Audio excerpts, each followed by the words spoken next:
This episode is brought to you by the traditional Aussie Christmas feast. Seafood when it's hot enough to popcorn in your car, the best way to feel disgusting all day.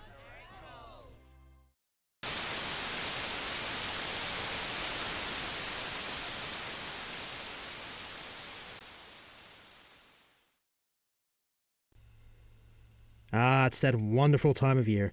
A time to reflect, relax, and respect our fellow man and woman while swearing at them from the comfort of our own car for taking our spot. I had so much fun last year looking over the songs that crop up around December, so I figured, what the hell, there's enough to go around, let's dive in again.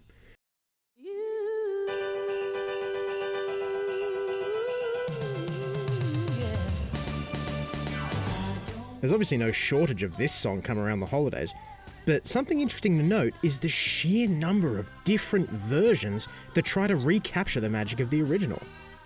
So, if I want to keep doing this every year, I may as well start whittling through them.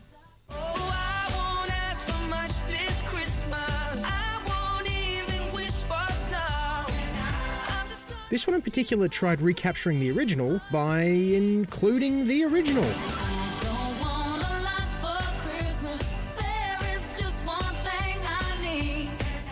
This is the 2011 collaboration between Mariah Carey and Justin Bieber, one of the many stars who attempted a Christmas album, which featured the likes of his laughable cover of Drummer Boy,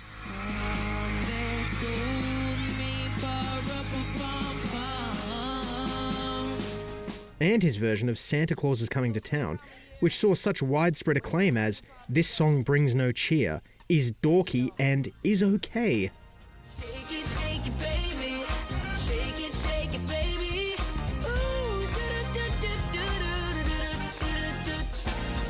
This version of Auf Sie sees Justin reassuring us that Mariah is still hot. Thanks, we wouldn't have been able to piece that one together. And basically doing exactly the same thing that fucking Destiny's Child did when I looked at it last year. He's just going around a store taking shit off the shelves and then gifting it to randoms.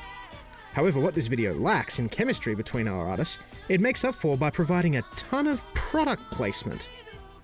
This definitely isn't some of the most unapologetic and flagrant product placement I've seen in a music video, but to remember that the original version was so sweet and embodied such a nice sentiment, this is such a hideous stark comparison.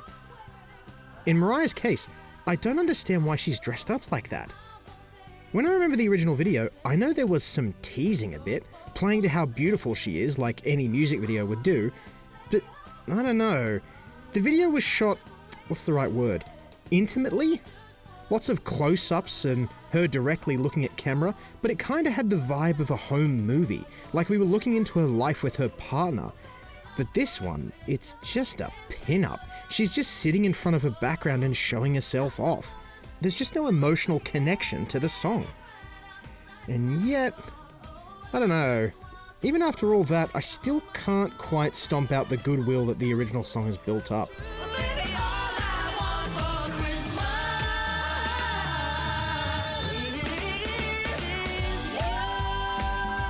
The melody still has that magic to it, and Justin's weird inserts surprisingly don't ruin it for me. Maybe I'm just completely brainwashed, and the rose-tinted glasses are burrowing into my eye sockets at this point, but I actually like some of his stupider inserts.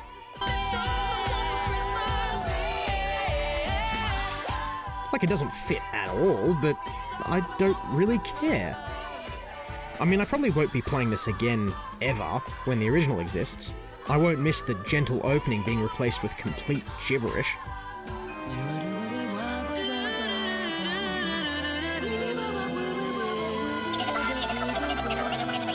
Look, long story short, is this video better than the original? No way in hell. I don't think I could even call this video passable. Instead of being considered and festive, it's corporate and festy. Alright, no, I don't want this anymore. Let's move on to the next one.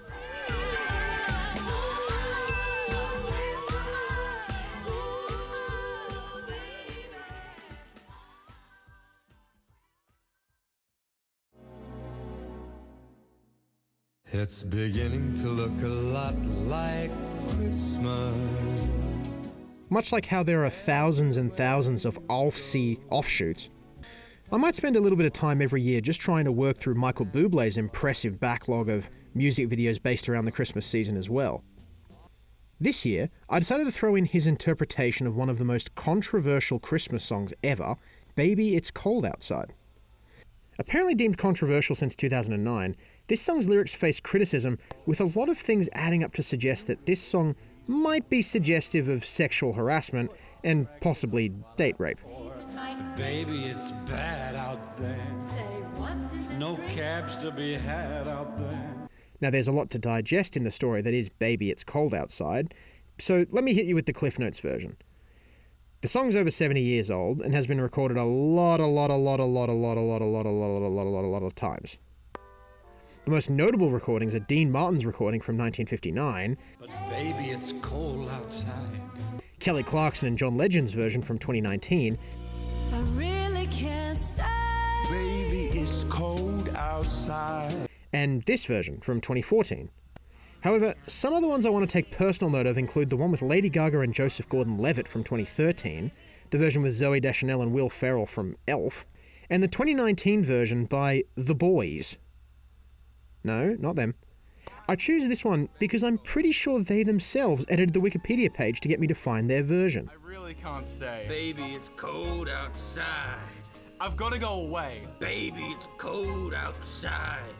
Most versions after 2009 use an altered version of the lyrics because the controversy proved so influential that it actually caused many radio stations and streaming services to ban or pull the song altogether, particularly amid social media pressure and the Me Too movement. I'm pretty sure almost everyone has heard the song and can detect where some of the lyrics might take a strange turn. But one thing you might not know is that the singers are given certain designate nicknames, with the host being referred to as the Wolf and the visitor trying to leave being referred to as the Mouse. Yeah. When the discourse of Baby It's Cold Outside is brought up, what I've noticed is talked about a lot less are the defenses and justifications used to explain why the song is like this. I'll just try to outline some of these now so we have a bit of a level playing field. The cultural expectation and customs of the time in which this song was written played a huge role in shaping this song and its content. First and foremost, the song was written for a housewarming party hosted by Frank Loesser and Lynn Garland, as during the 1940s, Hollywood celebrities with vocal talent who attended parties were expected to perform songs. To put that into a modern context, if Miley Cyrus was to host a party and invited all of the top artists of the year, a large number of them likely wouldn't turn up because they'd be expected to perform. That is, except for the Kid Laroi, because only those with vocal talent were imposed with that custom. It's a cheap shot. But anyway, the song was sung as an indication that it was time for the guests to leave. And according to Garland, it made them very popular. Everyone loved it. I really can't stay. It's cold outside. I've got to go away. Baby, it's cold outside. Loesser sold the song in 1948 to be featured in a romantic comedy, Neptune's Daughter. And I think this version does a lot to explain the impact of the song. Really can't stay. Baby, it's cold outside. I've got to go away. Baby, it's cold outside. This evening has been Hoping that you drop so in. very nice. I'll hold your hands. They're just like My ice. mouth Yeah, will he's a start bit to pushy and worry. creepy, What's but your it is My mother will choreographed be and pacing the playful. floor. Listen to the fireplace So roar. really I'd better scurry. Beautiful, please don't Well, hurry. maybe just a half a drink more. Put some records on while I can't But stay. baby, it's cold outside. I've got to go away. Baby, it's cold outside. They later show a comedic parody where the roles are reversed and the man is trying to leave. I'll hold your hands. They're just like My ice. mother will start to worry, Beautiful, what's your and father hurry? will be pacing the floor. Listen to the fireplace So roar. really I'd better scurry. Beautiful, please don't hurry. Maybe just a little drink Put more. some records on while I pull. The problematic lyrics can be explained away with the context as well. The most famous smoking gun in the argument that this song is suggesting date rape is the line, "Say what's in this drink." This was a popular saying of the period, used to scapegoat someone's questionable actions as a result of alcohol. And in the context of the song, where the mouse is weighing up the pros and cons of risking safety and braving bad weather, or break societal norms and spend the night with someone who isn't their husband. Susan Loesser, daughter of Frank, attributed the controversy of her father's song to being associated with Bill Cosby, and I could completely understand that through that association alone, radio would want to stop playing the song altogether. As I alluded to earlier, versions of this song made after 2009 use altered lyrics to replace problematic ideas, while also trying to keep the fun and unique performance style of the song.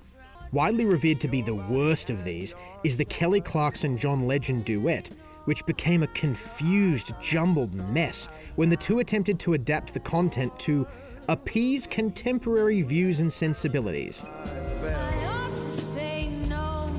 Then you really ought to go. Well, Murray, he just pulled up outside. I understand, baby. It's cold outside. I don't think the problem with this is that they updated the lyrics. I think it's a lack of consistency. They remove problematic lyrics, and John Legend makes many attempts to ensure that Clarkson knows that she's holding all of the power in this situation, so it couldn't possibly be misconstrued. I think they should rejoice. It's your body and your choice. But honestly, it doesn't even make any sense what Legend is going for. If we're just to read the lyrics, I get the vibe that he's pleased that she came to visit, and he finds her attractive, but he's still doing his absolute best to kick her out on her ass. Text me when you get home. I guess that's respectable. And all the while, through the second verse, he just gives tons of mixed signals. Well, gosh, your lips look delicious. Oh, he loves my music, baby, I'm sure. Okay, so are we all up to date? The song's a bit problematic and needs writing changes in order to let it sort of fly on the radio today. Now let's look at what Bublé's done.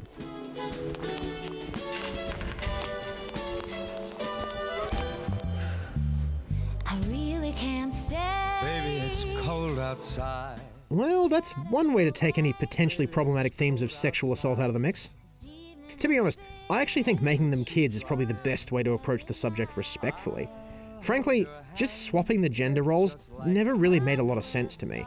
In Neptune's Daughter, they do the gender reversal thing, and while it certainly doesn't seem as predatory as the previous version, it just doesn't hit the right notes with me. It still seems manipulative even though the gender roles are reversed, and so if you're trying to remove that, swapping the gender around doesn't seem to actually do that. When you look at the lyrical changes, they're a little bit more subtle this time around. The neighbors might think, Baby, it's bad out there. say, was that a wink? No cabs to be had out there. And by a little bit more subtle, I mean compared to his version of Santa Baby, Santa buddy, a 65 convertible to steel blue. I'll wait up for you, dude, Santa buddy, and hurry down the chimney tonight. all references to smoking and drinking have been completely removed and replaced with dancing and sody pop. But weirdly enough, in this music video, where they reduced the ages of the two singers to 10 and 11, they still decided to keep the lyric describing their lips as delicious. Gosh, your lips are delicious. Never such a blizzard before. But speaking of the video, it's very hard to find any reason to say it's bad. Yes, it's very sterile and clean, but the dedication to the bit with attention to detail and blocking is what wins it over for me. The American Art Deco style is presumably attempting to evoke the style of the time the song was first written in, and missing it by about 10 years, but whatever. It lends a level of class to this whole thing, and the fact that they fully commit to the bit makes it. In the background, the extras are all doing something important that furthers the story or references the song. There's also something endearing about the bizarreness of the entire thing. All the kids are trying really, really hard, and it still manages to come across as fun. This kid's reaction basically embodies mine when I think of this video. I guess that's the best way to sum it up. Bublé and Menzel managed to take a song with some thorns on it, and still find a way to make it endearing. Give it a watch, I think it's worth your time.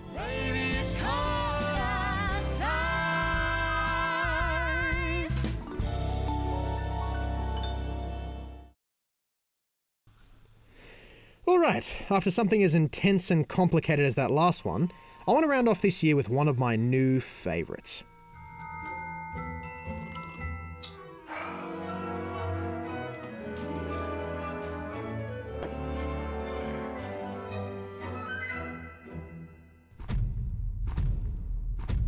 No, no, no. Oh, yeah! It's that time of year again! Kool-Aid Man, you ready for Christmas? Oh, yeah! I mean, do I have to really say anything? Everything's just on screen already.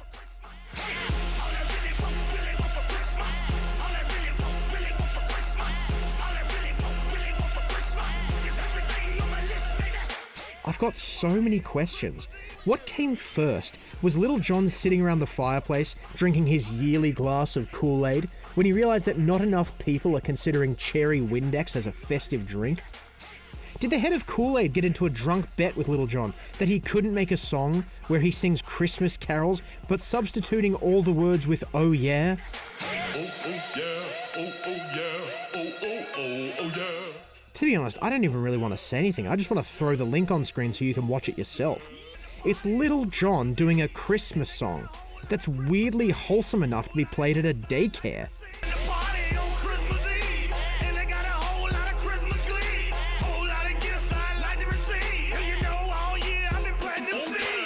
I mean, granted, it doesn't sound necessarily good, and boy does it not reward multiple listens. But I've got to give points to the premise and the fact that it fulfills all I could want from Little John singing a song about drinking Kool-Aid at Christmas. This has got to be seen to be believed.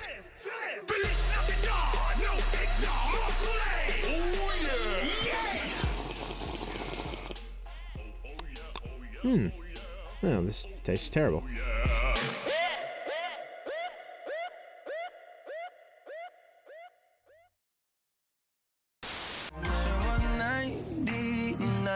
When I was a kid at Christmas time, couldn't go to bed that night. Santa Claus sliding snow in the driveway under the lit up Christmas tree with my crazy ass family singing oh oh oh oh. Wish I was a kid at Christmas. Oh oh oh oh. Wish I was a kid at Christmas again.